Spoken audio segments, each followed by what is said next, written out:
Mission 2026 के deadline को मात्र 5 माह शेष है। जैसे जैसे समय नजदीक आ रहा है, वैसे वैसे माओवादी संगठन भी अपने भविष्य को लेकर सतर्क हो रहे हैं। सरकार और पुलिस के सख्त रुख को देखते हुए अब नक्सली आत्मसमर्पण की राह पकड़ रहे हैं, जिसका असर बालाघाट जिले में साफ साफ दिख रहा है। बालाघाट पुलिस द्वारा नक्सल प्रभावित इलाकों में लगातार चलाए जा रहे आत्मसमर्पण अभियान का असर अब दिखने लगा है। पुलिस ने हाल ही में गांवों में पोस्टर और बैनर लगाए थे, जिनमें छत्तीसगढ़ और महाराष्ट्र में सरेंडर कर चुके टॉप नक्सल नेताओं की तस्वीरें और संदेश दिए गए थे। इसी कड़ी में 1 नवंबर को माओवादी संगठन की 22 वर्षीय महिला सदस्य सुनीता सियाम ने पितकोना चौकी के चौरिया कैंप में आत्मसमर्पण कर दिया। सुनीता छत्तीसगढ़ के बीजापुर जिले के गोमवेटा भैरवगढ़ की रहने वाली है। वह माओवादी संगठन में एसोसिएट कमांड मेंबर के पद पर कार्यरत थी और सेंट्रल कमेटी के प्रमुख नक्सली रामदेर की सुरक्षा गार्ड रह चुकी है। वह जीआरपी डिवीजन के मलाजखंड दर्रेकसा दलम में सक्रिय थी, जिस पर कुल 14 लाख रुपए का नाम घोषित था। सुनीता ने आत्मसमर्पण के वक्त अपनी इंसास राइफल, 3 मैगजीन वर्दी और पिट्ठू बैग छिपाकर कैंप में आकर पुलिस के समक्ष समर्पण किया। पुलिस अधिकारियों के अनुसार यह मध्य प्रदेश की आत्मसमर्पण पुनर्वास नीति 2023 के अंतर्गत पहला आत्मसमर्पण है। पुलिस का कहना है कि सुनीता को शासन की पुनर्वास नीति के तहत सभी सुविधाएं दी जाएगी और उससे अन्य नक्सलियों के आत्मसमर्पण की संभावना भी बढ़ी है।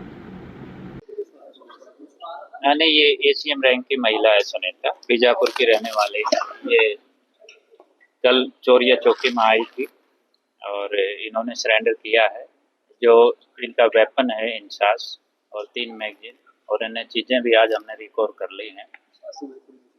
और इससे एक तरह से जो बाकी लोगों में जो बाकी नक्सल काडर है उनका भी भ्रम दूर हो जाना चाहिए।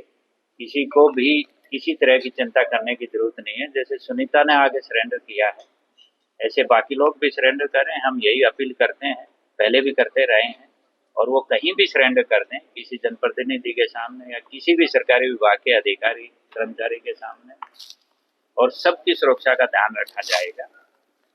और अब तो वही जो हम बार बार कह रहे हैं, अब तो किसी को किसी तरह का शक होना ही नहीं चाहिए।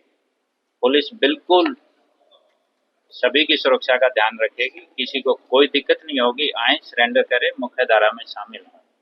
सर, सुनीता की इसके बाद का क्या प्रोसेस रहेगा? उनके लिए पूरे जो हमारी सरेंडर पॉलिसी है उसके जितने भी प्रोविजन है उस आधार पे उनको, जैसे नौकरी देने वाली बात है, नौकरी दी जाएगी।